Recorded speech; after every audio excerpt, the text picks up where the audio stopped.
We're joined now by Peter Vincent, a former U.S. counterterrorism official. He's joining us from Minnesota. Peter, it seemed as though a day ago the narrative was the shooter had declared an allegiance to ISIS. He appeared to be a homegrown terrorist. Now there are these reports coming out. He may have had a conflicted sexual identity psychology.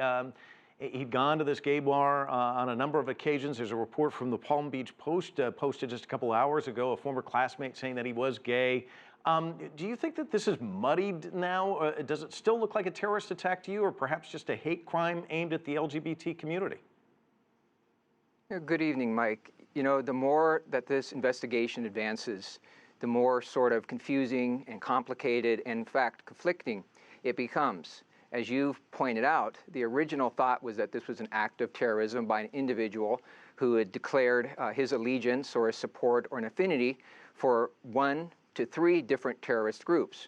Part of the confusion was he declared his affinity or allegiance to ISIL during a 9/11 call, which is a Sunni-based group, and then he declared also, evidently, his allegiance or support to al-Nusra, which is an al-Qaeda branch in Syria. He also allegedly at some time declared an interest or an affinity for Lebanon-based Hezbollah, which is a Shia-based terrorist group. None of these individual groups get along. In fact, they're in direct competition.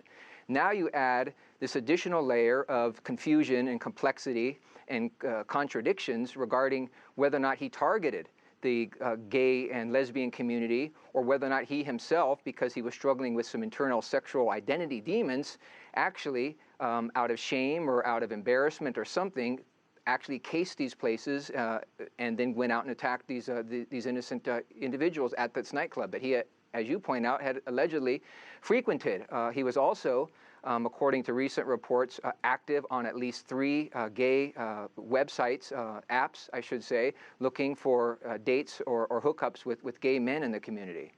Yeah, there's been a lot of questioning about the FBI dropping the ball on this, but I mean, you pointed out, and I think James Comey hit this yesterday, you know, Hezbollah, al-Nusra, al-Qaeda, ISIS, none of it added up. As you look at the information, it's pretty confusing. I mean, some people feel like FBI missed the signals, but the signals were all over the place, weren't they? Absolutely, Mike. The FBI did not miss any signals. As we've been discussing, there's conflicting information, inherently contradictory, based on his support or allegiance to 3 different groups who are mortal enemies, as well as perhaps hatred of gays and lesbians, but perhaps actually being gay himself, or at least having engaged in sexual activity with men. The FBI did not drop the ball. They are limited by the U.S. Constitution and the domestic investigation operations guidelines that limit what they're able to do out of respect, of course, for basic civil rights. They investigated twice. I understand that at least the first investigation, commencing in 2013, was a fairly thorough investigation, and then they investigated again in 2014. They don't have the authority under U.S. law to continue investigations without finding some sort of probable cause that would enable them to continue those investigations, let alone arrest an individual who hasn't taken any overt steps towards committing an act of terrorism or a crime. Peter, one of the things our viewers are probably struggling with is this concept that the FBI can question this guy, they can follow him, and that you can even end up on a terror watch list in this country where you can still be able to go out and buy a gun, and not just a gun, but a weapon that was created in the 50s. Eugene Stoner developed the AR-15 to market to militaries. Is there something that should be done from, I mean, you were on the Department of Justice, Homeland Security. Is there something that should be done with regards to these kinds of weapons? Well, certainly there has been a great deal of discussion for a long time, but especially given the absolutely heartbreaking, horrendous, and unfortunately historic events in Orlando of just 3 days ago, to prevent individuals that are on the terrorist screening center, the FBI's terrorist screening center's watch list, the terrorist watch list.